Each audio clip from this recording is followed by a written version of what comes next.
Hello everyone, this is Aparna Bhat and welcome to our YouTube channel Abhijna Legal Maps. So today we are going to understand about what is cognizance of offence and what are the conditions requisite for initiation of proceedings. Okay, yes. So if we have to begin with the today's class, see in CRPC or BNSS, the basic thing what we need to know is what is cognizance of the offence or when the magistrates can take a cognizance of offence, right? That is the basic ingredient. But what do you mean by cognizance of offence? See, what happens is sometimes, okay, so let me teach you, like let us go back to the investigation stage or let us go back to the stage where a person is giving the complaint, okay. Yes, so an offence has been committed.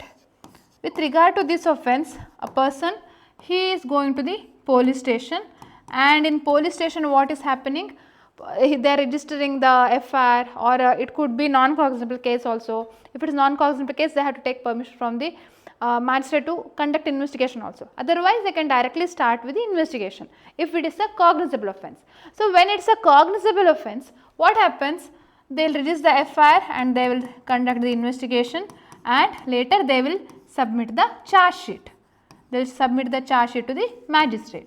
So, this is the process where when the police submit the charge sheet, or it is also said to be challan, or it is also called as police report. So, after the investigation, whatever report they are submitting to the magistrate. So, when the magistrate reads that, he will apply his mind and he will get to know that okay, some offence has been committed, right. So, when the magistrate applies his mind regarding the facts of a particular case, that okay, some offence has been committed, then we can say the magistrate has taken cognizance of the offence, right. So, this is one such thing, or else directly a person can directly go to the magistrate and he may file a private complaint, okay. So, complaint in the terms of CRPC or BNSS, it means only when the complaint is given to the magistrate. We do not say complaint to the police, we say it is information to the police. Okay. So, complaint is only given to the magistrate with reference to the CRPC or Bharatiya Nagarika Suraksha Samhita. So, when that is the case, so we must be very careful while writing the word complaint with reference to CRPC or BNSS. Okay. So, when the police submit the charge sheet or when a person directly files a private complaint, even in such cases, what will happen? The magistrate will apply his mind and he will take a cognizance of the offence. So, later magistrate what will he do? Later he may summon the accused, he may issue warrant to the accused, and later he will frame charges, then the trial begins. So, this is how. So, initially the trial will not begin. So many steps are there, but the magistrate will take a cognizance of the offence. He will decide whether to proceed or whether to stop there only, or whether to order the police to conduct re-investigation again, or whether to dismiss this complaint because it does not have any base at all. So, the magistrate will think, okay. So, the applying in usual terms, if we have to say, the applying the mind of the magistrate to the facts of a particular case which constitute an offence is said to be taking cognizance of the offence. Okay. Yes. So, depending upon how the magistrate is taking cognizance, depending upon that the trial procedures are decided, because see in sessions it is a separate thing. Okay, sessions case, sessions trial is a very strict procedure, too many these are there. So, sessions trial is a different one, or a warrant trial. In warrant trial, if the case is instituted upon police report, then the trial procedure is different, or if the case is instituted upon a private complaint, then you have a separate trial, or if it is a summons case, then it is a separate trial. So, we have different types of trials, okay, sessions trial, summons case, summons trial, summary trials, warrant trial instituted upon police report, warrant trial instituted upon complaint.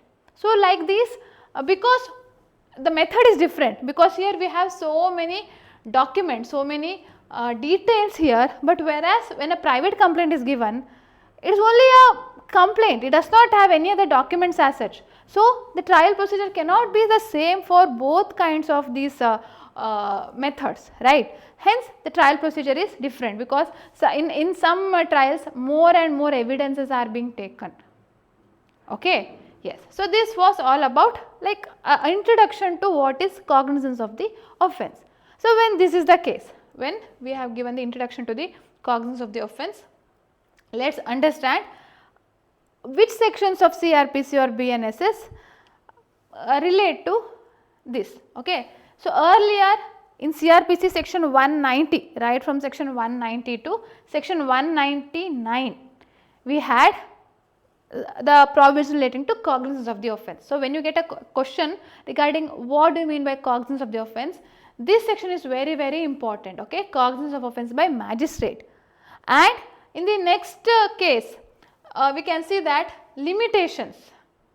This one, limitations for taking cognizance of the offence. See, what do you mean by this? See, any person cannot go and give complaint in any case.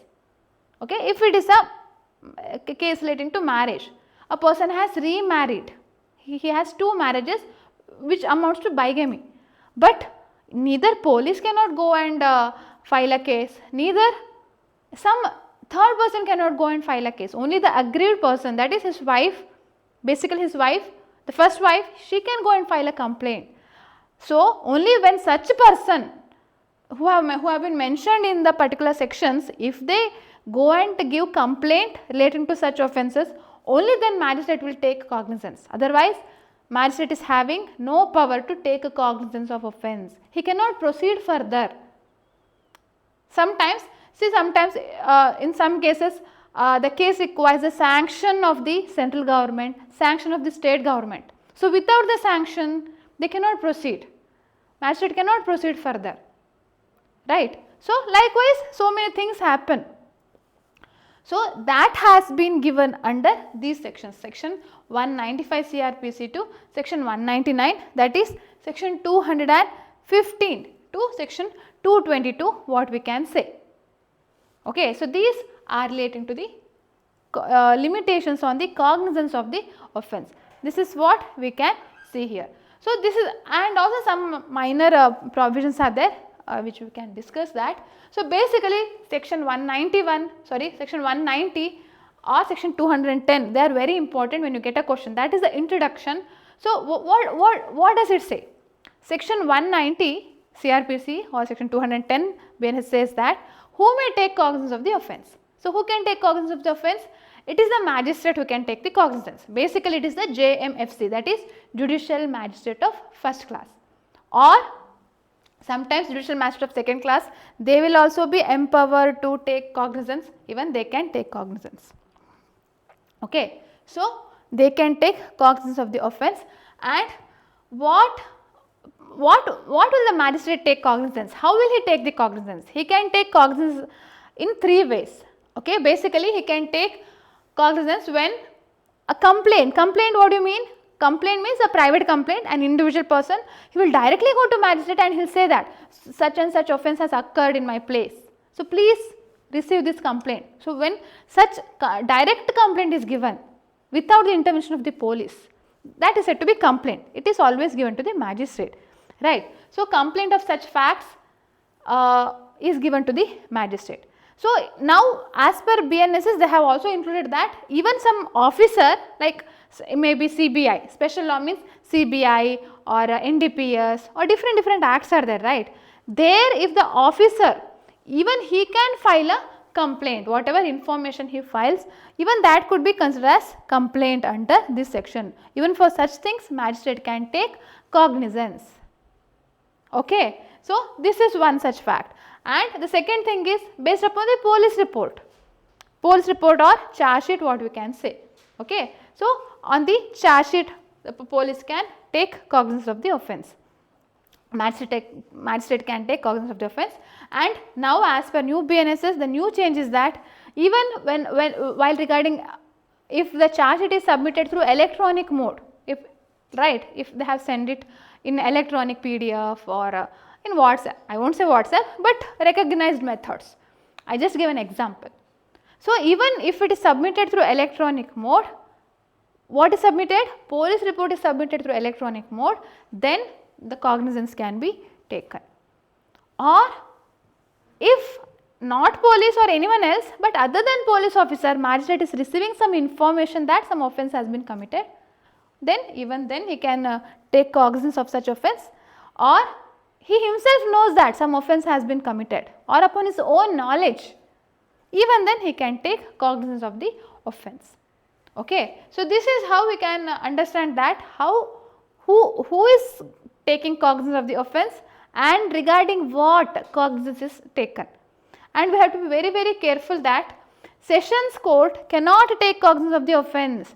They have specifically mentioned Sessions Court cannot take cognizance of the offence, no cognizance by Court of Session. Then what? Sessions can take only in one case, that is in defamation case, that too in high dignitaries case. Only in such a case Sessions Court can directly take cognizance of the offence. Otherwise, in all such cases Sessions Court has no say in that. Only the magistrate courts will take cognizance of the offence. And if it is a case to be tried by Sessions Court, what will happen? They will commit it to the Sessions Court. They will send it to the Sessions Court for the trial.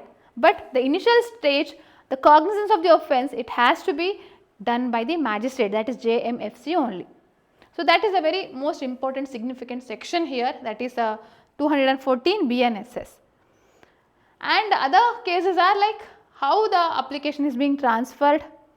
The principal court, they will take cognizance and they will make it over to some other courts, because one court will be receiving all the complaints, police reports, but they will distribute the work, right. So, they will submit it to some other courts also. Likewise, even in additional sessions judge also it happens like that. So, this is the basic introduction regarding cognizance.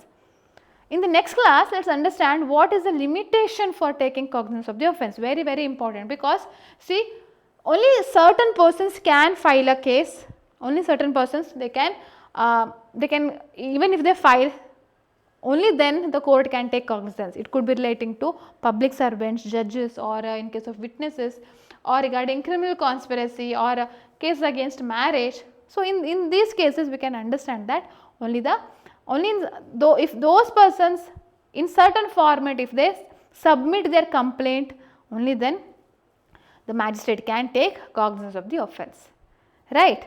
Yes. So, this was all about a basic introduction regarding what is cognizance of the offence, because this question has been asked many a times. In LLB, they will ask what is the cognizance, what do you mean by cognizance, or what are the conditions required for initiation of the proceedings. This is the chapter heading.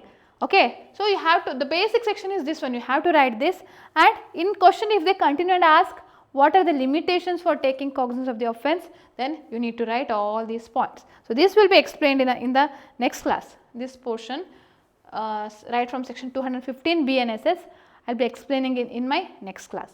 Okay. Yes. So, thank you for watching, and also I would like to say that if you are interested in understanding the topics with the help of these flow charts, we already have 7 books. 7 books we have in our app store or on Amazon store also, which basically consist of quick charts, flow charts in the table method, so that it would be helpful to you. So, basically 3 criminal laws we have given them under that, and also we have different other products also. You can check our website, that is www.abhijnalegal.in, or you can also download Abhijna Law Series app in Google Play Store also. Okay. You have free test, you have courses. So, basically now the courses are in Kannada, but very soon it will be upgraded to English lectures as well. Okay. And also these are different books which you can purchase through the apps. Also in Amazon also, if you type Aparna Bhat civil procedure or any related book, then definitely you will get the search result. Even then you can purchase them. Okay. Yes. So, this was all about today's class. So, thank you for listening and see you in my next class. Thank you. Take care. Bye bye.